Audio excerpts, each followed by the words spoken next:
Hello everyone, my name is Surabhi Singh and मैं आज आपके सामने एग्जीक्यूशन टॉपिक लेकर आई हूँ। एग्जीक्यूशन प्रोसेस के अंदर मैं आज रिसोर्स एलोकेशन के बारे में बात करूँगी। बहुत ही अच्छा टॉपिक है और बहुत ही क्वेश्चंस इस टॉपिक से बन सकते हैं, थ्योरेटिकल और आपके न्यूमेरिकल दोनों ही बन सकते हैं। तो टाइम ना वेस्ट करते हुए जल्दी से शुरू करते हैं। प्रोजेक्ट इंफॉर्मेशन सिस्टम क्या होता है? प्रोजेक्ट इंफॉर्मेशन सिस्टम का पर्पज़ होता है कि जो भी आपके टॉप मैनेजमेंट हैं उनको आप प्रोग्रेस ऑफ प्रोजेक्ट के बारे में बताइए कि प्रोजेक्ट में कितनी प्रोग्रेस हो रही है। उसके अलावा जो भी कंट्रोल टूल यूज़ हो रहे हैं उसको प्रोजेक्ट में जो इम्प्लीमेंट हो रहा है उसको आप कंट्रोल कीजिए। थर्ड आता है आपका report functioning and production of unit during operation. जो भी आपका प्रोडक्शन हो रहा है, यानी जैसे अगर आप किसी उसकी बात करते हैं, बिल्डिंग बनाने की बात कर रहे हैं तो कितने बिल्डिंग्स बन गई, उसका प्रोडक्शन कितना हो रहा है ऑपरेशन के थ्रू आउट, ये आप प्रोजेक्ट इंफॉर्मेशन सिस्टम के अंदर आता है, इसका पर्पस होता है। नेक्स्ट मैं बात करती हूँ कि क्या क्या से सॉफ्टवेयर यूज़ होते हैं प्रोजेक्ट इंफॉर्मेशन सिस्टम के लिए। तो ये सारे सॉफ्टवेयर के नाम हैं जिन्हें आप एक बार अच्छे से पढ़ लीजिएगा, क्योंकि क्वेश्चन इस तरीके से आ सकता है कि कौन से सॉफ्टवेयर नहीं यूज़ होते हैं प्रोजेक्ट इंफॉर्मेशन सिस्टम में। तो आपको एटलीस्ट सारे सॉफ्टवेयर के नाम पता होने चाहिए। नेक्स्ट मैं बात करती हूँ resource allocation. What is resources?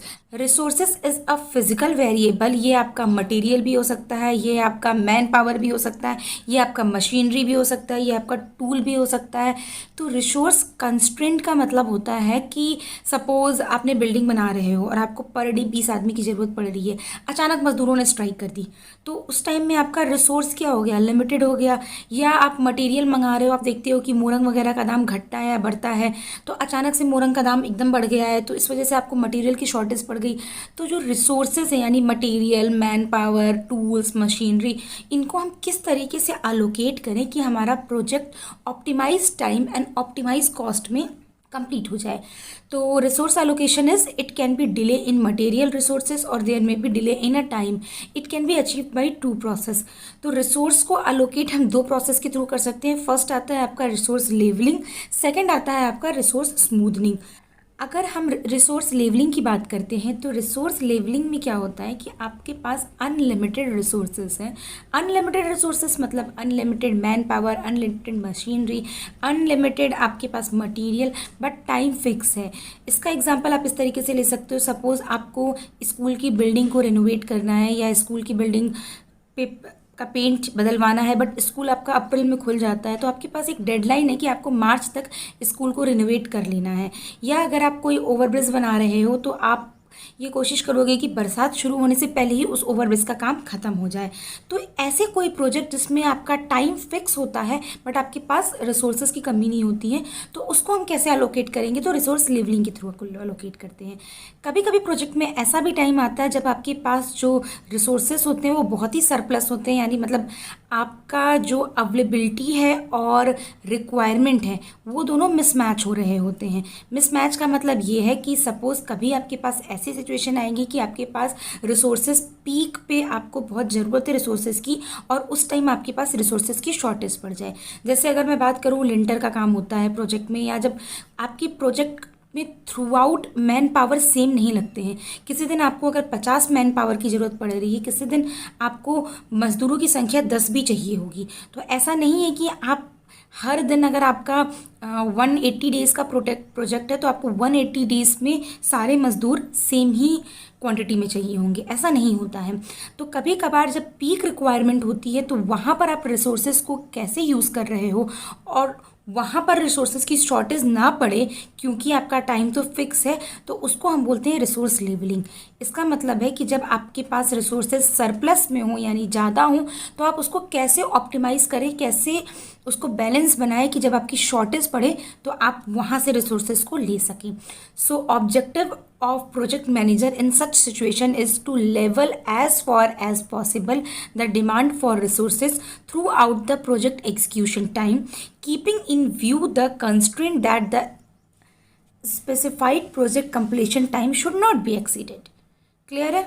जो पहला मेथड आता है ट्रायल एंड एरर, क्या करते हैं कि हम कुछ रिसोर्सेज को विड्रॉ कर लेते हैं। अगर हम फ्री फ्लोट की बात करें, जो कि मैंने आपको सीपीएम में पढ़ाया था, तो हम क्या करते हैं कि फ्री फ्लोट से कुछ एक्टिविटीज़ को हम, या कुछ रिसोर्सेज को विड्रॉ कर लेते हैं, और या तो हम टोटल फ्लोट में कुछ एक्टिविटीज़ को थोड़ा लॉन्गर तक परफॉर्म होने देते हैं, जिससे कि हमारे रिसोर्स अलोकेशन में आपकी रिसोर्स लेवलिंग आ जाए।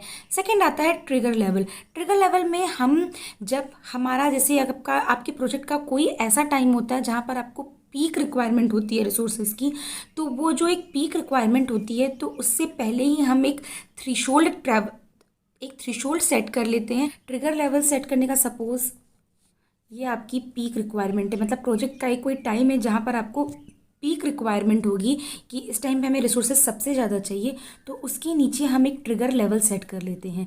तो जो आपका ट्रिगर लेवल है वहाँ पर ही आपका प्रोजेक्ट मैक्सिमम जाना चाहिए। इससे हमारा जो रिसोर्सेज हैं उसको ख़त्म होने के चांसेस नहीं रहते हैं, आप रिसोर्सेज को ऑप्टिमाइज़ कर सकते हैं। नेक्स्ट आता है आपका कॉम्प्रहेंसिव लेवल। इसमें हम सॉफ्टवेयर यूज़ करते हैं रिसोर्सेज को लेवल करने के लिए। रिसोर्सेज को लेवल करना इसलिए ज़रूरी है ताकि आप अपने रिसोर्सेज को बैलेंस कर सकें। अब हम नेक्स्ट बात करते हैं रिसोर्स स्मूथनिंग की।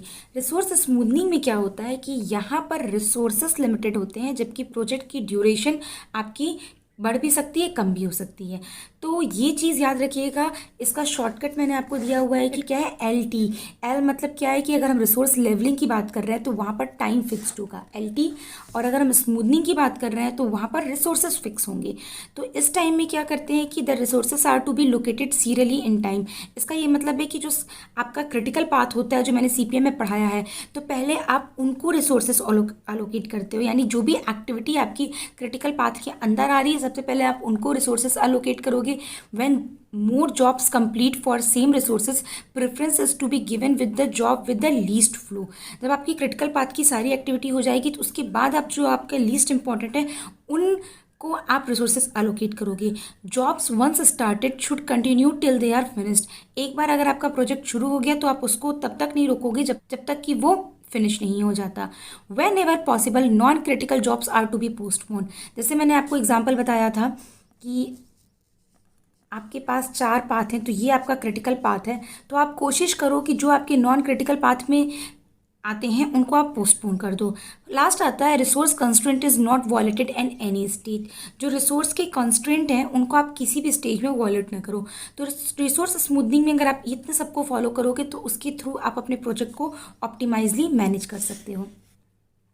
नेक्स्ट आता है आपका project cost control. Project cost control में आपके बेसिकली 2 पैरामीटर आते हैं, टाइम एंड अ कॉस्ट। तो जो प्रोजेक्ट मैनेजर होता है उसे इन दोनों के बीच में बैलेंस बनाना होता है, जिसको हम कहते हैं कि time and cost trade off. It can be achieved by studying and availability of these two resources and the demand of these two resources for the given project। तो जो टाइम है और कॉस्ट है इन दोनों को आपको ऑप्टिमाइज करके ही project को आप कंप्लीट कर सकते हैं। अगर हम CPM मेथड की बात करते हैं यानी क्रिटिकल पाथ मेथड की बात करते हैं तो वहाँ पर आप किस तरीके से अपना जो भी प्रोजेक्ट है उसकी ड्यूरेशन को कम कैसे कर सकते हैं। तो इसके लिए आपके 2 मेथड हैं। अगर हम इन CPM की बात करते हैं तो जो टाइम होता है आपका वो कॉस्ट से रिलेटेड होता है। And objective is to develop an optimum time cost relationship.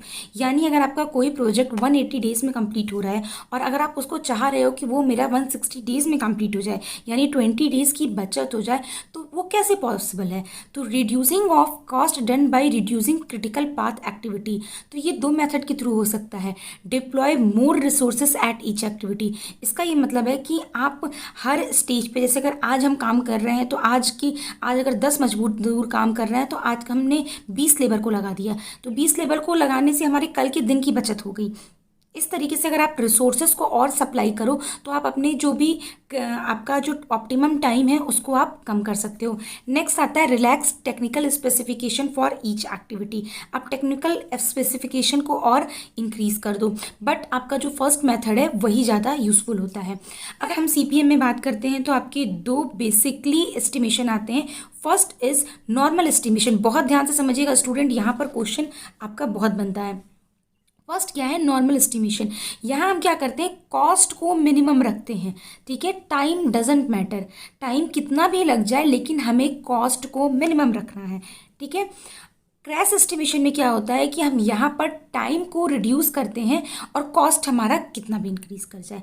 तो क्रैश एस्टिमेशन का मेन पॉइंट है मिनिमम टाइम, जबकि नॉर्मल एस्टिमेशन का क्या है, मिनिमम नेक्स्ट में बात करते हैं direct project cost and indirect project cost. यहाँ जो मैंने पढ़ाया है normal estimation and crash estimation, इसका अभी आगे भी काम पड़ेगा, मैं आपको दिखाती हूँ। डायरेक्ट एंड इनडायरेक्ट कॉस्ट मैंने आपको बता दिया था। डायरेक्ट कॉस्ट क्या होता है, जो आपका डायरेक्टली डिपेंडेंट होता है आपके जो भी रिसोर्सेज इन्वॉल्व हुए रहते हैं। It is the cost which is directly dependent on the amount of resources involve for completion of activity. Examples में क्या है, जो आपको लेबर को पेमेंट करना है, मटेरियल के लिए जो आप कॉस्ट लगा रहे हैं, खरीद रहे हैं, प्लांट्स, मशीनिंग, ये आपके डायरेक्ट कॉस्ट हो गए। इनडायरेक्ट कॉस्ट क्या आते हैं कि which can not be directly proportional और clearly allocated to individual activity of the project. यानी आप कभी प्रॉफिट सोच रहे हैं और आपका लॉस हो जाए, या जो भी आपने प्रोडक्ट खरीदे हुए हैं, या सपोज आपने बालू गिट्टी मंगाया हुआ है, तो उसको स्टोरेज करना भी एक उसकी कॉस्ट होगी कि वो चोरी ना हो जाए, इसके लिए आप उसको गार्ड लगाओगे। या वहाँ पर पानी पड़ने से बालू पूरा ख़राब ना हो जाए तो आपको एक शीट बनाकर बालू को रखना पड़ेगा। तो जो शीट बनाने का खर्चा है वो आपका इनडायरेक्ट कॉस्ट में आता है। लॉस ऑफ रेवेन्यू, आपने जितना प्रॉफिट सोचा था उतना नहीं आया, तो वो भी आपका एक इनडायरेक्ट प्रोजेक्ट कॉस्ट आ जाएगा, पेनाल्टी एक्सेट्रा। तो ये आपके इनडायरेक्ट कॉस्ट होते हैं। अब मैं बात करती हूँ ये normal time, crash time, normal cost और क्रैश कॉस्ट। ये पैरामीटर बहुत ही इंपॉर्टेंट है, किस में क्या कम हो रहा है ये आपको जानना बहुत ज़रूरी है, इसमें थ्योरेटिकल क्वेश्चन भी बनेंगे। तो नॉर्मल टाइम क्या होता है, नॉर्मल टाइम को हम TN से रिप्रेजेंट करते हैं, और ये आपका वो टाइम होता है जिसमें आप अपनी एक्टिविटीज़ को कंप्लीट करते हो। नॉर्मल टाइम की बात कर रही हूँ। Normal time is the standard time that an estimator would usually allow for an, ये आपका थोड़ी सी मिस्टेक हो गई है, ये आपका फॉर एन एक्टिविटी है वो। तो ये नॉर्मल टाइम आपका वैसा टाइम है जिसमें आप कोई भी एक्टिविटी परफॉर्म कर रहे हो।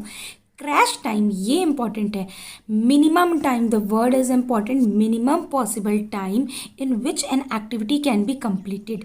किसी एक्टिविटी को एक कंप्लीट करने का आपका नॉर्मल टाइम है। जैसे अगर आपने आज ये चैप्टर सोचा है कि आज ये चैप्टर आप कंप्लीट कर लोगे, तो एक नॉर्मल टाइम है कि आप इसको एटलीस्ट 3 घंटे लगेंगे इस चैप्टर को कंप्लीट करने में। या अगर आपने फुल डेडिकेशन दिखाई, आपने खाना नहीं खाया, आपने बिल्कुल कमरे से बाहर नहीं निकले, तो आप मिनिमम में उसको 1.5 घंटे में भी कंप्लीट कर सकते हो। एक्स्ट्रा रिसोर्सेस आपको क्या चाहिए होंगे कि भाई आप बिल्कुल, आपके पास दोनों बुक्स कंप्लीट होगी, दोनों बुक्स से कंपेरिजन करके भी आप उस चैप्टर को कंप्लीट कर लो। तो एक्स्ट्रा रिसोर्सेज प्रोवाइड करके आपको लाइट बीच में नहीं कटनी चाहिए, या नॉर्मली आप खाना वगैरह नहीं खाकर छोड़कर उसको कंप्लीट कर रहे हो, तो मिनिमम पॉसिबल टाइम है जिसमें आप उसी टास्क को कंप्लीट कर सकते हो बाय एम्प्लॉइंग एक्स्ट्रा रिसोर्सेज। ठीक है। और नॉर्मल टाइम जो आपका नॉर्मल टाइम लग रहा है। Crash time is that time beyond which activity can not B shortened by any amount of increase in the resources. मतलब ये सबसे मिनिमम टाइम है, इसके बाद आप कितना भी रिसोर्सेज दे दो, इससे कम टाइम नहीं लग सकता। जैसे अगर मैं आपसे बात करूं कि एक घर बनाने में मिनिमम 12 दिन लगते हैं, 12 दिन से कम में घर बन ही नहीं सकता, चाहे आप 24 घंटे मजदूरों को काम करवा दो। क्लियर है। एक एग्जाम्पल है, हाइपोथेटिकल सिचुएशन है, तो वो आपका मिनिमम टाइम 12 दिन है। नॉर्मल कॉस्ट क्या होता है, this is the direct cost required to complete the activity in normal time duration. मतलब एक नॉर्मल समय में, जैसे आप पर डे 10 मजदूर को बुला रहे हो, तो उस तरीके से 12 दिन का जितना भी कॉस्ट लग रहा हो, तो एक नॉर्मल कॉस्ट होता है। क्रैश कॉस्ट क्या होता है कि जब आप इसको एक मिनिमम टाइम में कंप्लीट करने की कोशिश कर रहे हो, तो उस मिनिमम टाइम में कंप्लीट करने से आप एक्स्ट्रा रिसोर्सेज दे रहे हो, तो उस एक्स्ट्रा रिसोर्सेज की कॉस्ट भी बढ़ रही है, तो वो मिनिमम टाइम में जितना भी कॉस्ट लग रहा है उसको हम बोलते हैं crash cost. This is the direct cost corresponding to the completion of the activity within the crash time. तो डेफिनेशन बहुत अच्छे से समझिएगा। आइए हम ग्राफ की बात करते हैं।